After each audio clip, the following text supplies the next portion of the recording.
The Bell telephone system brings you one of a series of programs on science to understand nature's laws.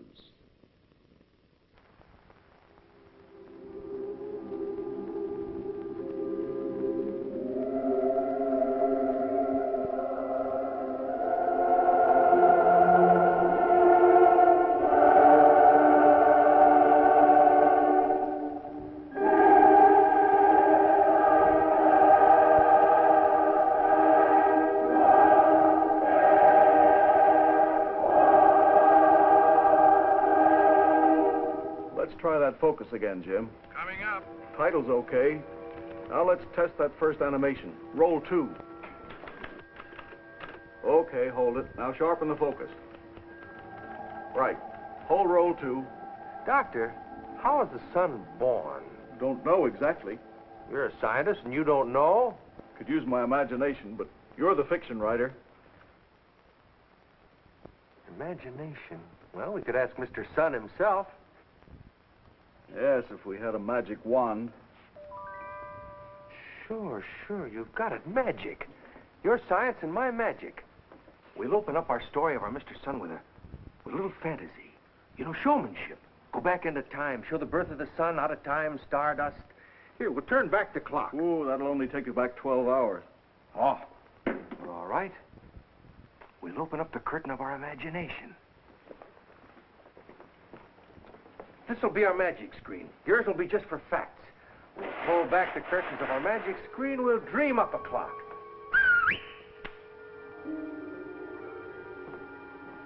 There you are.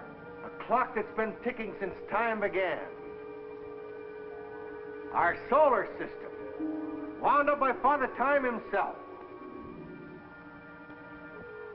Do you see what I'm seeing? Well, certainly. Maybe I could talk to him, huh? Hey, Father Time, how long has that sun clock been going? A few billion years. Why? Well, could you unwind it for us?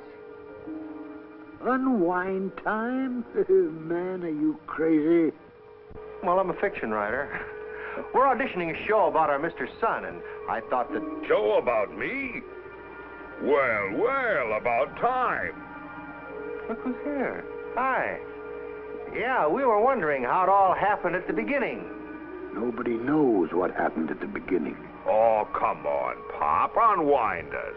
They want to see how I was born. You old hot gas bag, you keep still. Now, don't flip your sickle, Pop. The man says it's just a show. He's a romantic fool. If you want facts, ask your scientists. Oh, we've got Dr. Research here for facts, but what I need right now is something to open this thing up with a bang. You know what I mean? Certainly. My story should be colorful, romantic, not just facts. Here, I'll tell you how it should open. Wait a minute, I'm telling this story. You're just imaginary. Quiet! You want a show, don't you? Go on! Yes, sir? Set the stage for me. Oh, yes, sir. Get an Academy Award ready. Hey, he's taking over. How do you like that? I like it. Let him go on.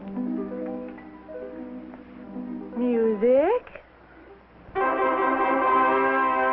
Lights. Color. Enter Mr. Sun from the East.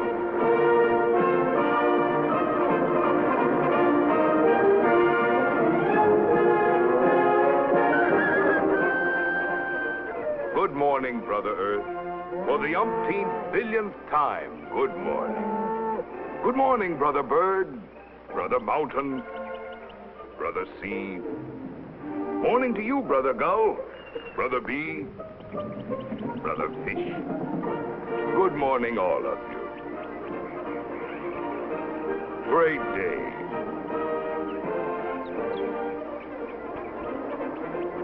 Every day's a great day. You know me as the sun. Of course, what I really am is a star. An average, everyday type of star. Billions like me. I remember when primitive man first began to look up, to gaze in wonderment at the stars and planets sweeping across the face of the sky. That primitive curiosity was the beginning of all your science. Of course, they had some pretty odd notions about me. Some thought I was an enormous beetle trundling a fiery ball across the heavens. The ancient Eskimos thought I was a little man wearing thick furs to keep myself warm. But to most, I was a god. With fancy names and wardrobes. In Babylon, I was Shamash, and my sun temples were observatories. In Persia, I was Mithras. And to ancient Egypt, I was the great god Ra. Glory to the great sun god. O thou perfect, thou eternal, thou only one. Blame me for getting the swell head? But the name I liked best was Phoebus Apollo.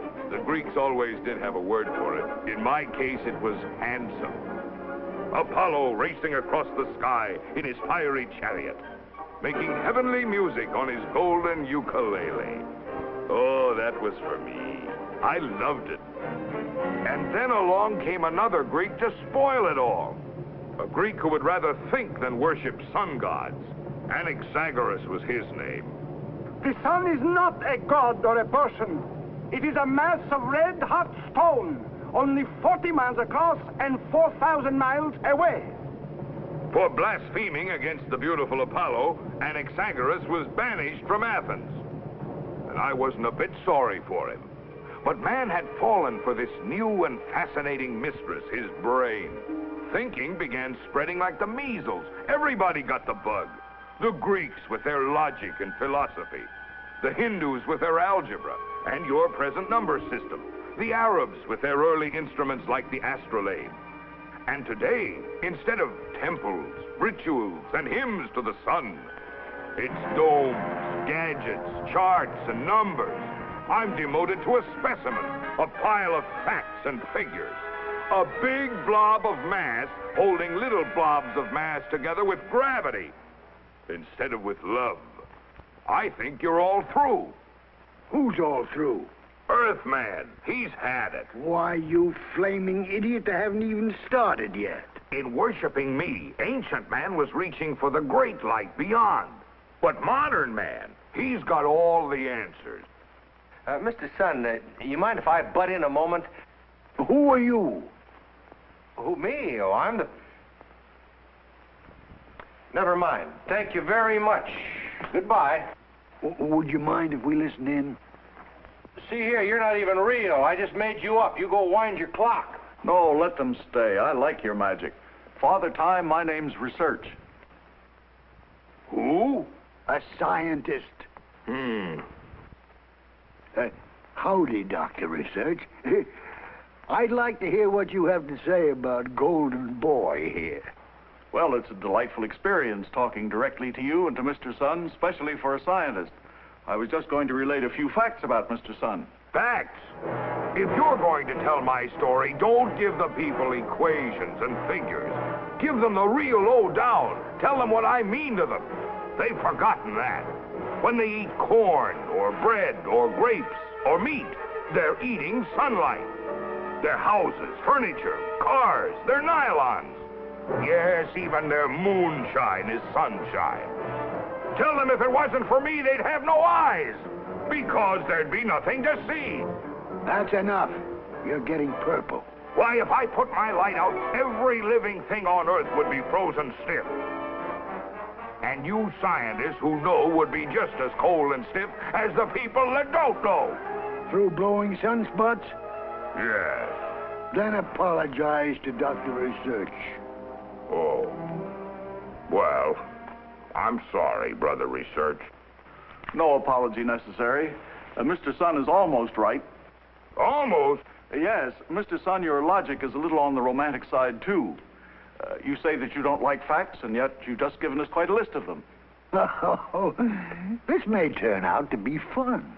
No, Mr. Sun, we haven't got all the answers. Science has just opened the book. Yet in seeking for more knowledge, we too, in a way, are reaching for the great light beyond. Doctor, that's it. What's it? The gimmick. Come into my office here. We put the show on for him. For the sun? Sure, it's a tough audience. Science shows, son, we're not all through. You get it? Could be boring to him. Could be. You keep your corona on. What science has found out about you is more exciting than any fiction. You stick around, you'll see. But we really don't know very much about him. Oh, we know plenty about it. What about the television people? Never mind them. If this thing goes, we got a real show here. Well, you remember where you come in. I remember the weather, the fuel, And you the energy. cut in on me if I get I'll stuffy. cut in on you, but come on, roll 'em. Roll 2. Here we go. Although Mr. Sun is 93 million miles away, and it takes his light 8 minutes to reach us, he's really quite close. The light from the next nearest star, traveling at 186,000 miles per second, takes over 4 years to get to us. We know Mr. Sun is so large, our Earth is barely visible alongside him. It would take some 340 worlds like beads on a string to make a necklace around his shining sphere. How much does Mr. Sun weigh? 1,000 worlds? 100,000? No, sir. He weighs as much as 330,000 Mother Earths. We also know that Mr. Sun is not solid or liquid, but a fiery ball of hot, glowing gases, consisting of some 95% hydrogen and helium, and a few percent all other elements.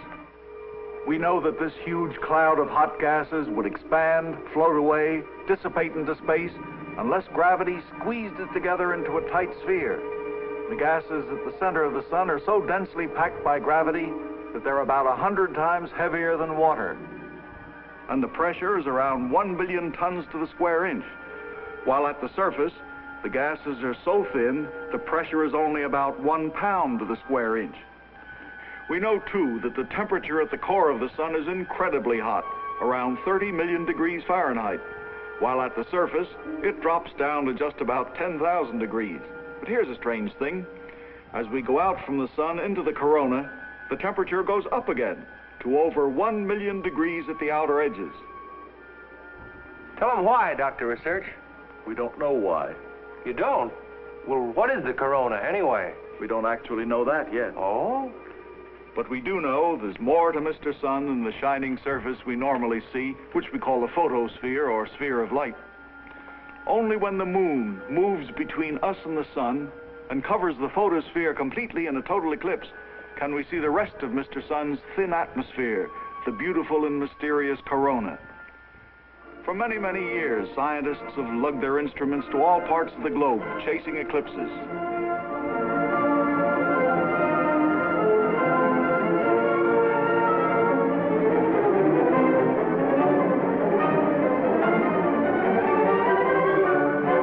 Expeditions spending months just for a 2 or 3 minute opportunity to see, measure, and photograph the eclipsed sun. Sometimes heavy clouds, failure, complete washout. Sometimes light clouds, measurements uncertain.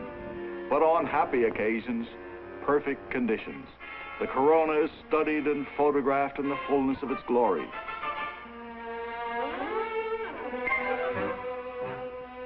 Your corona is most puzzling to us, Mr. Sun. We know that it rotates with you, but at no 2 eclipses does it look just the same. It pulsates, changes shape, and at times extends out millions of miles. Why is that? Just one of the many things we still don't know about the sun. Look, hadn't we better tell them something we do know? Want to hear any more, Mr. Sun? I like your pictures of me. Got any more? Oh, yes, lots. Roll 6. The camera's one of our main tools. Now, here's a normal picture of you taken by direct sunlight. It's rather flat. Your face has little expression. But about 60 years ago, Dr. George Ellery Hale of America and Dr. Henri Delant of France conceived this ingenious instrument called the spectroheliograph. It filters out all the light waves except the light from some particular glowing atom, as for instance, hydrogen. Let's look at a normal white light picture of the sun again. Now here, taken at the same time, is a spectroheliogram that photographed only the red light from glowing hydrogen atoms. Now your face is interesting, reveals character. Here's another spectroheliogram taken at the same time that photographed only the violet light from incandescent calcium atoms, which tells us even more about you. With the spectroheliograph, Dr. Robert R. McMath of the McMath-Hulbert Observatory near Pontiac, Michigan, made the first time-lapse motion pictures of the prominences and wrinkles on the face of the sun. From his pictures and from the many thousands of photographs taken at observatories all over the world, particularly at the Mount Wilson Observatory,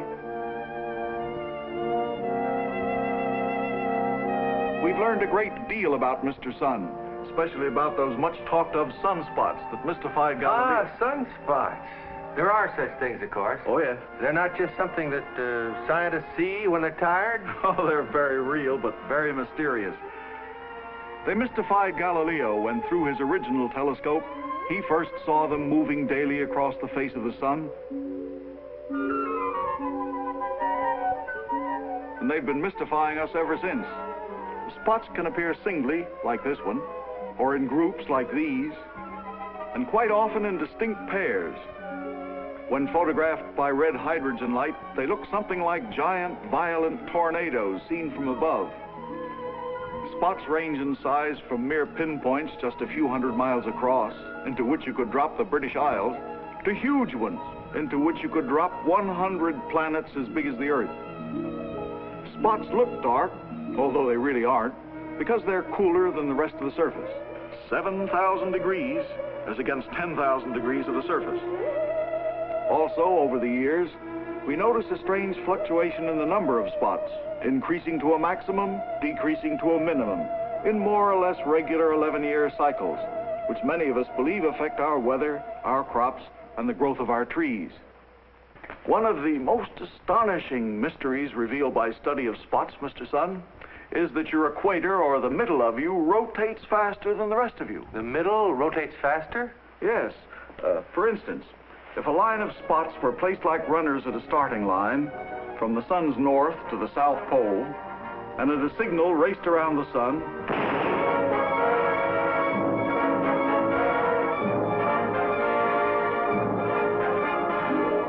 they would end up like this. Equator winds in 25 1/3 days. Half north and half south tie for second. Time, 27.5 days. Why is that? You don't know why. Okay. Have you got any more pictures of me? Hey, would it please you to know, Mr. Glory Puss, that you've been photographed more than all the Hollywood stars put together? The most dramatic pictures, roll 7, the most dramatic pictures are taken with a coronagraph, which creates automatic total eclipses whenever the sun is shining. This very remarkable instrument was first constructed by Dr. Bernard Leo of France in 1930. Today, there are improved coronagraphs at the High Altitude Observatory at Climax, Colorado, under the direction of Dr. Walter Roberts, and at the Air Force installation at Sacramento Peak, New Mexico, presided over by Dr. J.W. Evans. The first user of the coronagraph in America was Dr. Donald H. Menzel of Harvard University. What happens in these red hydrogen coronagraph motion pictures in 1 second actually took place in about 5 minutes on the sun. The small sphere you see here represents the size of the Earth in comparison with the sun. Your surface, Mr. Sun, is a stormy sea of violent motion. Small spicules or geysers like these continually burst from blisters on the surface and jet up like little fountains, if you can call 5 or 10,000 miles up little. Compare them with the size of the Earth. Big flame-like eruptions like these are called prominences. They're vast clouds of gas that sometimes float idly, at other times shoot out at thousands of miles per minute, as if they never heard of gravity. Sometimes they rise in graceful ribbons or tangled streamers. Beautiful, beautiful. Some surge up like gigantic geysers. Others flow sidewise and downward, at times forming natural bridges. Portions of the prominences may even break off and go floating away, as in this picture. But the baffling part is that most prominences flow downward, gases materializing from seemingly nowhere and flowing down into sunspot areas for days at a time. Coronal rain, it's sometimes called. Where does it come from? Oh, of course, when it rains on Earth, we don't actually see the rain go up either. We only see it come down, although we know it evaporates up from the 7 seas. But where coronal rain comes from, we can only guess as yet. Give him the whopper, Doc. Biggest solar explosion ever recorded. Greatest photographic shot in history. On June 4th, 1946, a great arch of gas, hundreds of times as big as the Earth, rose up at a speed of 400,000 miles per hour. The arch expanded clear out of range of the instruments at climax in less than an hour and a half. I remember that one. Sure blew my top that day. Yes, we heard you. Roll 15. You heard me. Oh, yes, we hear you every day. You not only send us light waves, but you broadcast radio waves, which we are able to pick up quite clearly at special radio astronomy stations, which receive radio signals from outer space. Here's a sample of the radio message you send us on one of your noisier days.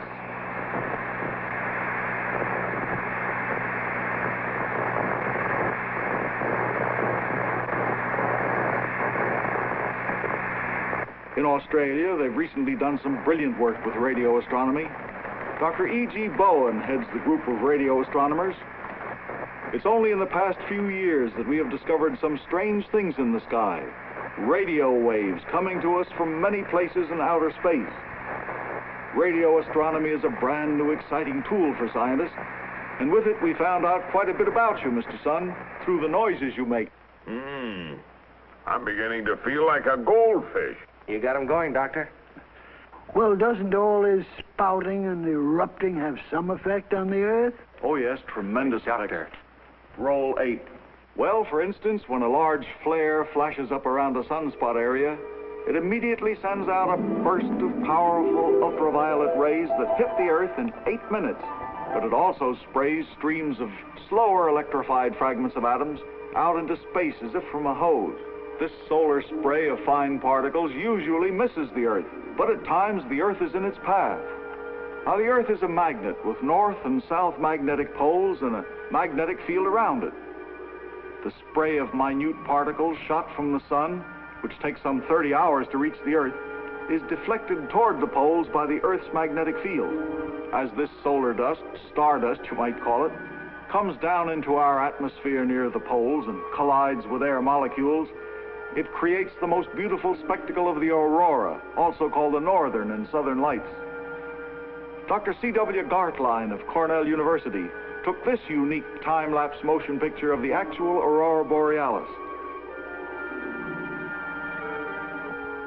The Earth's rotation produces the apparent motion of the stars in the background. But the effects of these ultraviolet bursts from the sun are not so beautiful. Voltage fluctuates, radio communications are disturbed, and although our radio engineers have performed near miracles in protecting our radio waves from this solar sniping, Doctor. Roll 7C. Sometimes this happens.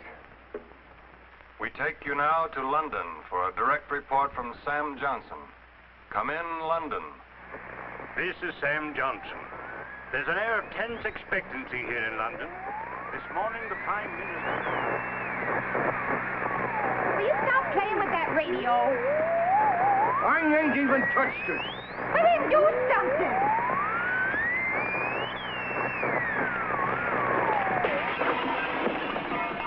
That was the momentous statement the Prime Minister read to us this morning. And now, back to New York. What an engineer. Wasn't the shoe. No, it wasn't the shoe. Let's recreate what actually happened in terms of atmosphere and radio waves. Radio waves normally move in a straight line, but about 50 miles high in our atmosphere, there's an electrified layer called the ionosphere that reflects radio waves, making it possible to bounce them around the Earth. Now let's listen to Sam Johnson again. This is Sam Johnson. There's an air of tense expectancy here in London. Suddenly a bright flare occurs on the sun. A burst of ultraviolet rays disrupts the ionosphere. This morning, the Prime Minister announced... But radio engineers are right on the ball. Bill, London's folding. Another SID, huh? Yep. A I've got another frequency ready for you. Not yet. Wait it out a minute. An SID means a sudden ionospheric disturbance, which is unpredictable. But usually in a matter of minutes, the ionospheric layer reforms again. And that was the momentous statement the Prime Minister read to us this morning. And now back to New York. But when big regions of the sun are intensely active, the spray of solar particles that causes the aurora can disturb communications for hours, even days. But this type is predictable. Oh, yes. Fortunately, it usually is.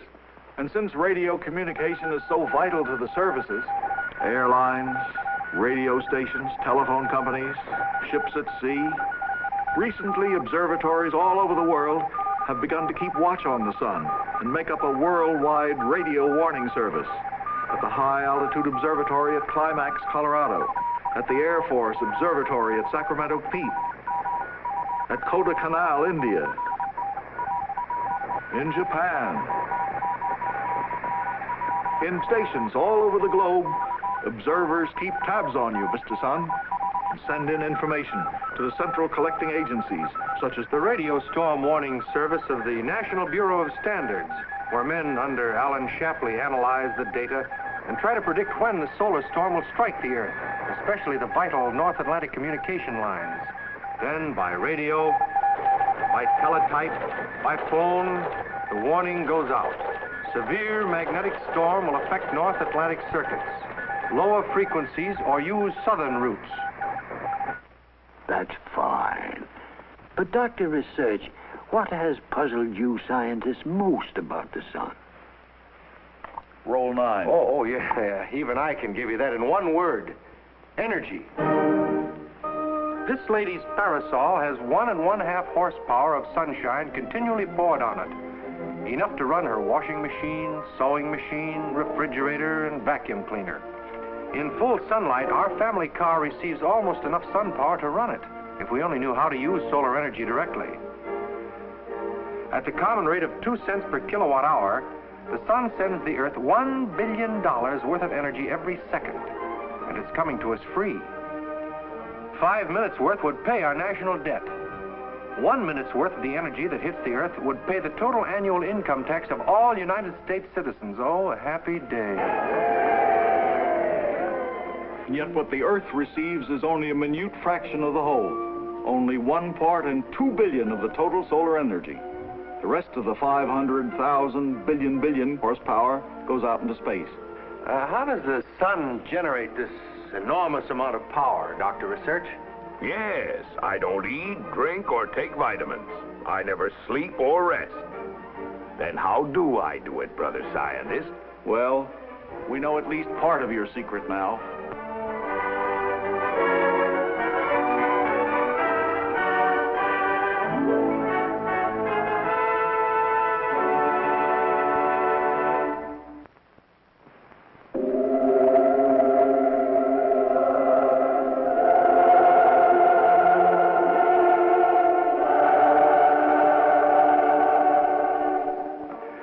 Answer not only to your energy, but to what makes other stars in the universe shine.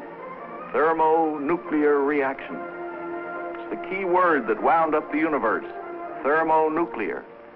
8 to 5, they've made a hydrogen bomb. We certainly have, Mr. Sun. And the news rocked the world. But with you, it's old stuff. The equivalent of 4 billion hydrogen bombs have been going off inside you every second for some 4 billion years. Give or take a billion. What smart guy figured that out? Dr. Hans Bethe of Cornell is the gentleman. In 1938, he announced that the source of the sun's energy is the fusion of 564 million tons of hydrogen into 560 million tons of helium each second. 564 to 560, where did the missing 4 million tons go? Just disappear? Disappears as mass, as matter, but reappears as light, heat, and all sorts of radiation. Quite a trickster, old Saul, making 4 million tons disappear. 4 million tons? That he is. Roll 12.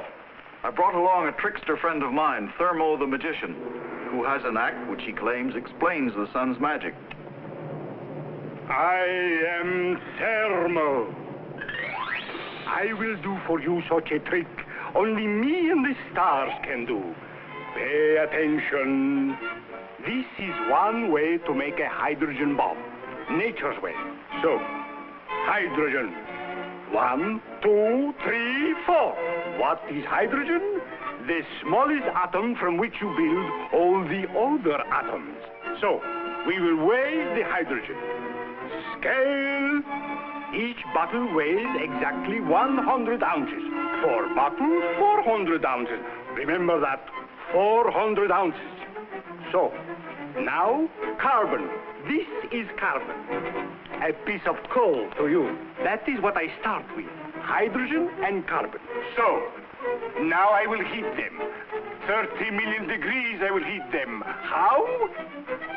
In a hydrogen bomb, it is done by exploding an ordinary atom bomb to ignite the hydrogen bomb. But the stars, they do it by pressure, gravity, like our Mr. Sun. So, now I play Mr. Sun and heat the hydrogen and the carbon to 30 million degrees.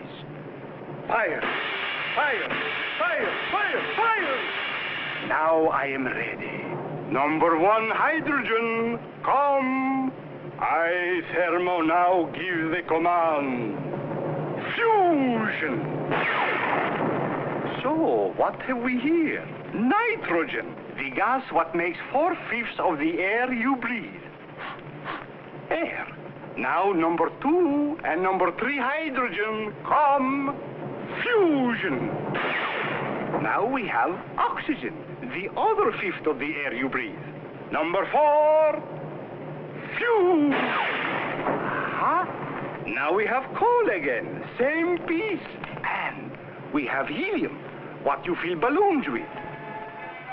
4 hydrogens, if they are 30 million degrees hot, 30 million degrees. It is not children playing with matches. The 4 hydrogens come out 1 helium. The carbon comes back the same, you see? Same weight, no change. That's why we call this the carbon cycle. Now we weigh the helium. Should weigh 400 ounces like the hydrogen. Oh, yes, naturally. But it can't be. The helium weighs 3 ounces less than the hydrogen. Where did the 3 ounces go? That is the magic of the stars. That is the secret of the hydrogen bomb. I show you. Come back, 3 ounces. Here is where they went. They changed into...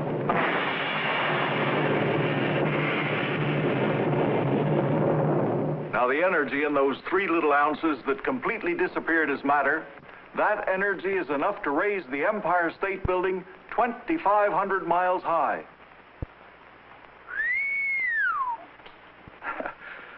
Now, the carbon cycle, which is what Thermo just explained to us, is not the only way in which you can change hydrogen into helium plus energy. You may also use a very special and rare process in which you put 2 hydrogen atoms together directly. Is that the famous proton-proton process? Say, you've been reading. Mr. Sun, you do not annihilate or destroy just 2 or 3 ounces, but 4 million tons of hydrogen matter each second. That gives you your unbelievable energy, which you radiate out into space. We think that originally you were a great loose cloud of gas, mostly hydrogen, being contracted by gravity. As you were compressed, the temperature went up, just as the air in a bicycle tire gets hotter and hotter as you pump it. Finally, the temperature in your core reached the necessary 30 million degrees needed to trigger the thermonuclear reaction. Presto, the furnace was lit, never to go out again as long as you live, Mr. Sun. The hydrogen began burning into helium and energy. Gravity tries to compress you, burning hydrogen tries to expand you. And the 2 forces just balance each other. Well, it's perfection itself, a furnace made of its own fuel, an immense continuous hydrogen bomb operating at an even heat for billions of years. What a wonderful invention you are, Mr. Sun. Which brings up a point. How long before he runs out of this here now hydrogen fuel? Oh, he still has about 98% of his fuel left. But 50, 100 billion years from now, Mr. Sun, you'll perhaps run out of fuel. You'll expire, go wherever good stars go. We'll go with you because as you go, we go. You see, you're not just a big blob of hot mass to us. You're the head of our family. We want to know more about you. We depend on you for our very existence. Yes, in fact, we're depending on you heavily for the solution of two of man's biggest problems. Well, at last I'm being appreciated. What did you say your name was? Dr. Research, you big... What are those two big problems you spoke of, Dr. Research? The first is the age-old problem of food. Roll 5. And boy, the number of mouths that need food keeps increasing. In 1650, after 25,000 years of man, our population had reached 500 million. By 1950, only 300 years later, the population climbed to 2.5 billion, 5 times as many. Out of all the human beings who ever lived, 1 out of 20 is alive today. 1 out of 20 alive today? Isn't that amazing? We never had food enough for all in the past. We don't have enough for all today. 2 out of every 3 persons on Earth actually eat below the minimum necessary for health. Yet 100 million new babies are born every year. A yearly baby crop nearly equal to the population of all of South America. And all born hungry. Yes, our population's practically exploding. I'll bet he doesn't know who grows his food for him. Oh, yeah, we know quite a bit about that. That is, he does. Roll 4. Our food is grown by a natural process called photosynthesis, which means putting together with light. Your light, the oldest, biggest, and most important manufacturing operation in the world. 99% of all our food and fuel is created by photosynthesis, a process that goes on only in plants, never in animals. On every green leaf, there are millions of submicroscopic little one-man factories, turning out more sugar than all the ships and railroads in the world could carry. And the head man of each factory is a little green molecule called chlorophyll, the only engineer with the know-how about this still secret life process. Chlorophyll is so small and so secretive that not even the most powerful microscopes can spy on him.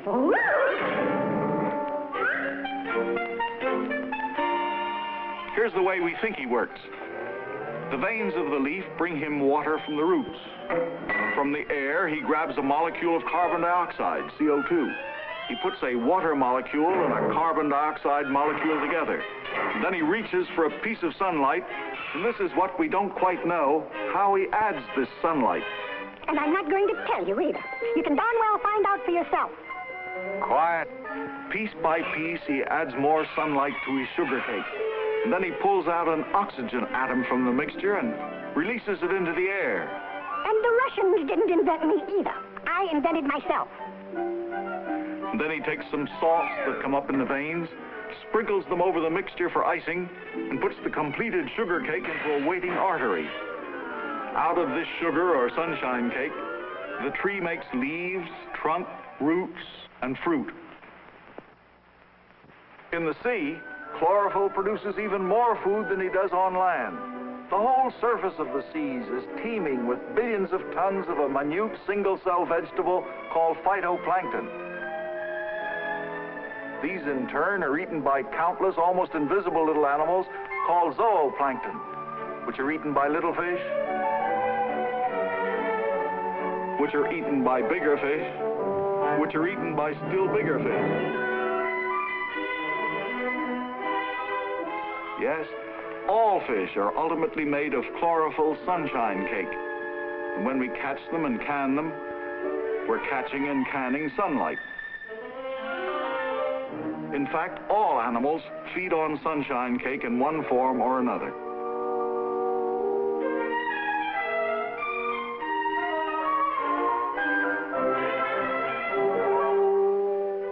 The energy that Junior gets from milk was in a contented cow 24 hours ago.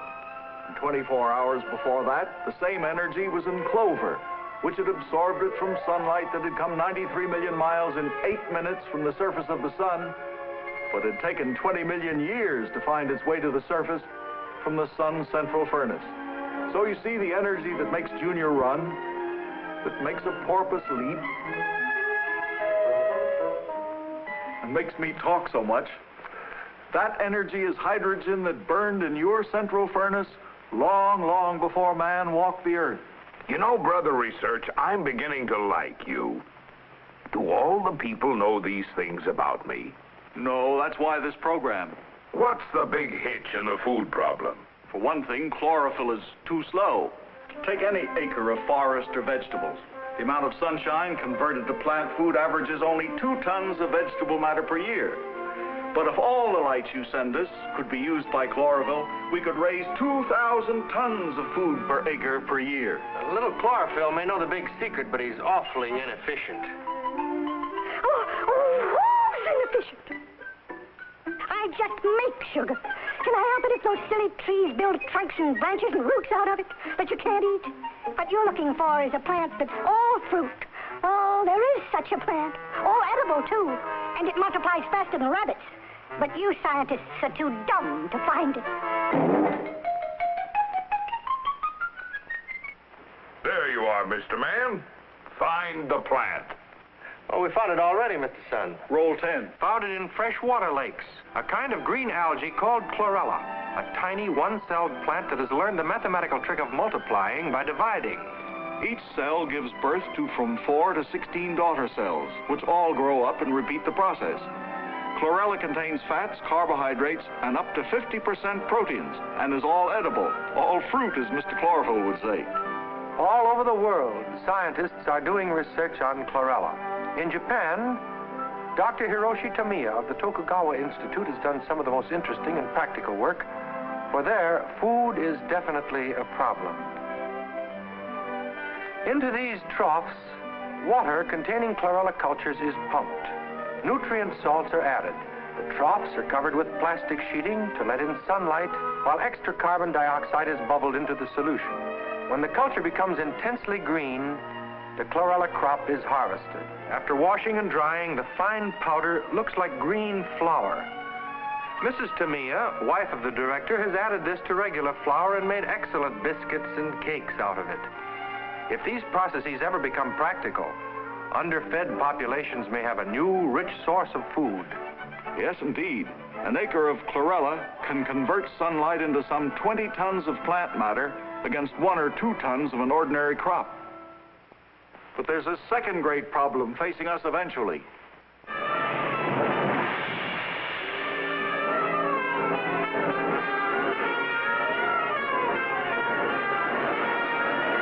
For thousands of years, we got our fuel from burning wood. Sun power, Mr. Sun stored up in trees. Next, we put animals to work. Sun power from grass. Then came educated power to do work animals couldn't be taught to do. Human slave power to build roads, pyramids, and row ships. Sun power with brains. But slaves had to be fed. So we discovered power that didn't eat, like windmills and water wheels. The machine age was born. But modern machines need to be fed too, fed with fuels. Where do we get the fuels? From the big fuel man himself. Over the ages, Mr. Sun was kind enough to store them up for it. Chop for living sunshine. Dig for fossil sunshine. Drill for liquid sunshine.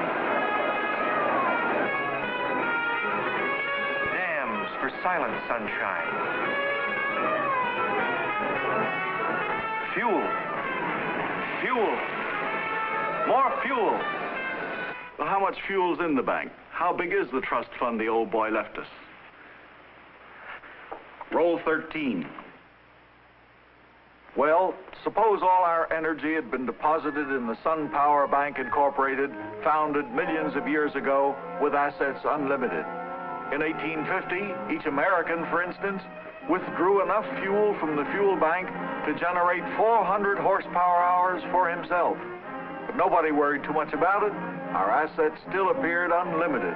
In 1950, each American withdrew 10,000 horsepower hours from Sun Power Incorporated, while atomic scientists were making some minor deposits. This began to worry us. Our assets were becoming definitely limited. By 1975, we'll probably withdraw 20,000 horsepower hours each. atomic energy fuel deposits will stave off the run for some time, but there's only so much uranium and thorium in the world, and that will go too. When the principal's gone, you're going to have to live on your income, huh? But our income is only about 10% of our power spending. When need help. Every day I send you 1,000 times more power than you use in a year. It's up to you, fellows. Anybody working on getting power direct from old Blowhard here? Oh, yes, but not nearly enough. Roll 6B. Some years ago, Dr. Charles Greeley Abbott, an enthusiastic pioneer in solar engines, designed this vacuum-jacketed boiler tube at the focus of a parabolic mirror, which will convert sunlight to engine power. Today, the French Laboratory of Solar Energy has an enormous solar furnace at Montlouis for metal research at high temperatures. In India, Dr. S. Bhatnagar, the famous Indian scientist, experimented with solar cookers for home use. On one of these cookers, an Indian family can cook its noonday meal with no heat other than the sun's heat.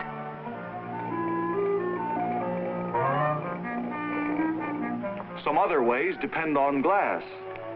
Sunlight coming through a window heats up everything in the room, but heat radiated back from furniture and floor is long heat waves which the window glass stops from going back out, thus trapping the sun's heat.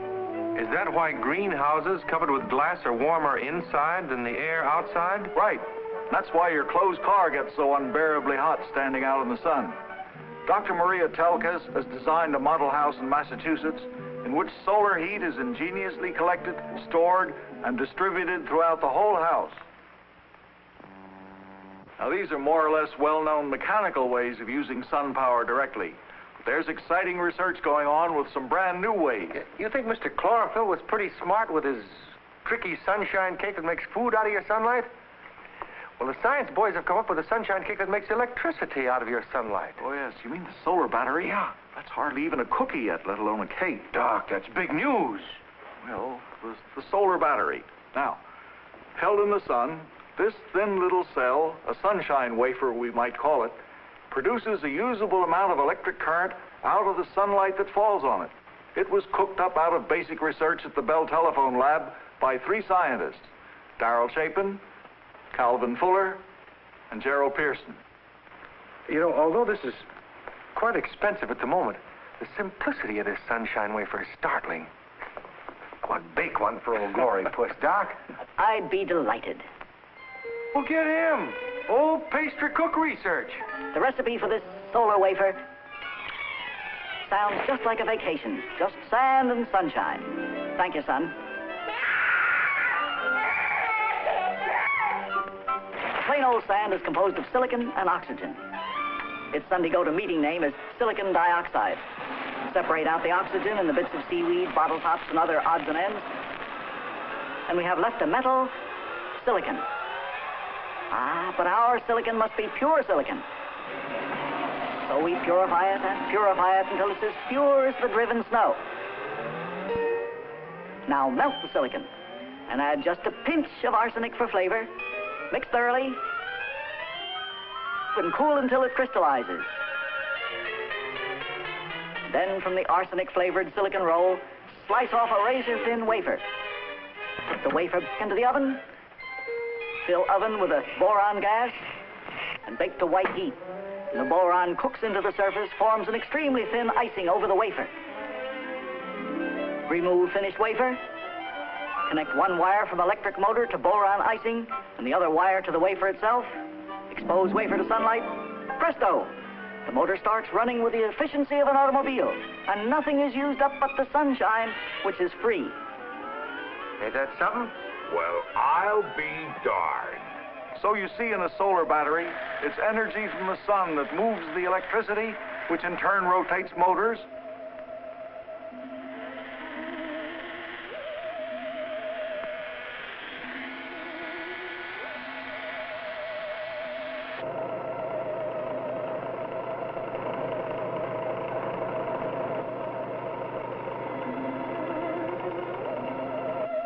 Or, as in this case, powers rural telephone lines by charging storage batteries. But the solar battery isn't all. There's other important research in changing sunlight into power. Dr. E.I. Rabinowitz has put together a chemical cell that'll change light waves into electric current. But storing sun power for night use is a big part of this energy from sun problem. Well, Dr. Lawrence J. Haidt of MIT is experimenting with a process in which sunlight decomposes water back into oxygen and hydrogen, the hydrogen being a storable fuel. Another possibility, phosphors are chemical powders that absorb sunlight and can give it back slowly in the dark. I read where Westinghouse engineers predict a wallpaper containing phosphors which will absorb daylight during the day, then glow for hours after dark. A city painted with phosphor paint of the future might glow all night. These are some of the processes that are being researched on a small scale today, Mr. Sun. But our engineers can't turn the wheels of industry on little wafers. They'll have to build efficient generators that spread out over acres, even square miles, to compete with the cheap coal and oil still available to us. But, Doctor, what about atomic power? Oh, great hopes for it, of course.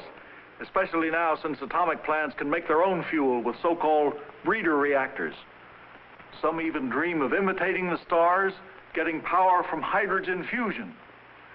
But if dreams fail, the answer must be sun power from our Mr. Sun. What if you don't find ways to use my free sunshine for fuel? Then the machine age is over. We'll have to go back to muscle power and the 500 million population that muscle power alone can support.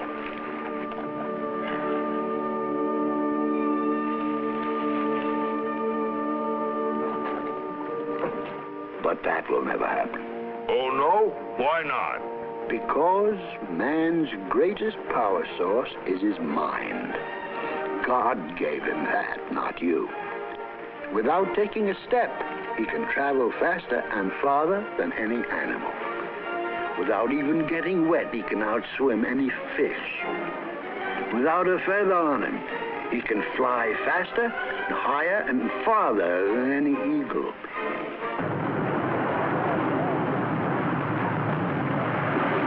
He can send his eyes and ears hundreds of miles into space where he's never even been. And he's pried open the secret of the atom that he's never even seen. When his fuels run low, man's mind and imagination will meet the challenge and invent undreamed of ways to use the free sunlight God showers down upon him. Just remember, somebody must love you very much. That planet that you live on is not like all the rest. You're blessed with just the right size, the right temperature, the right atmosphere, the right composition. Everything just right to produce the biggest miracle of all, life. So go ahead. Ask, inquire, seek the truth.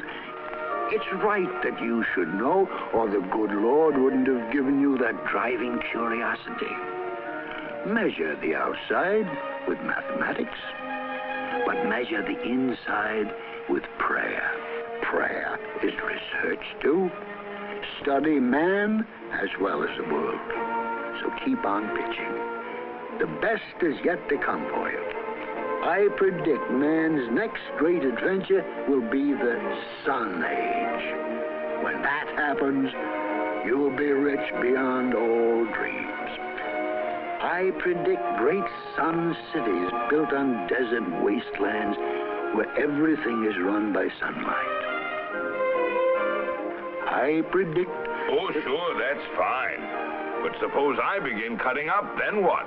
You won't. But if you did, man has migrated many times before, and he'll do it again if he has to. Hey, if you make it too hot for him on Earth, man is capable of conceiving a way to move the whole kit and caboodle to greener pastures on some other planet.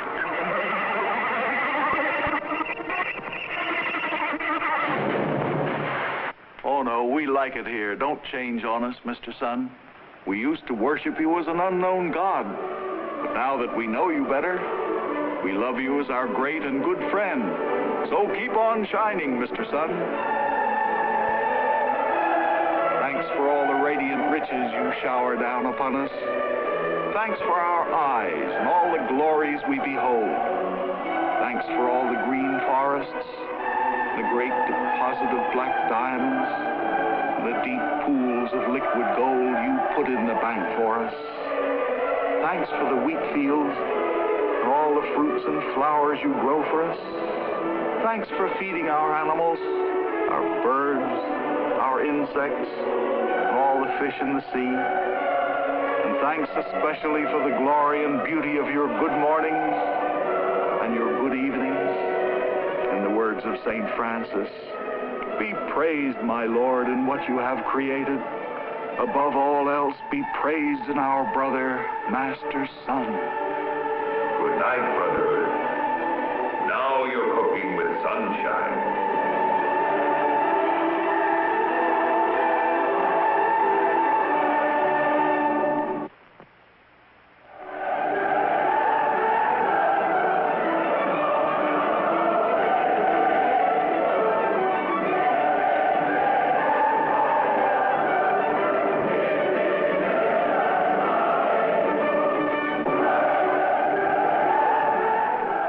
Telephone System takes pride in bringing you this program in its series of shows on science. We wish to express our gratitude to the distinguished Board of Advisors who guide the choice and treatment of scientific matter for the series.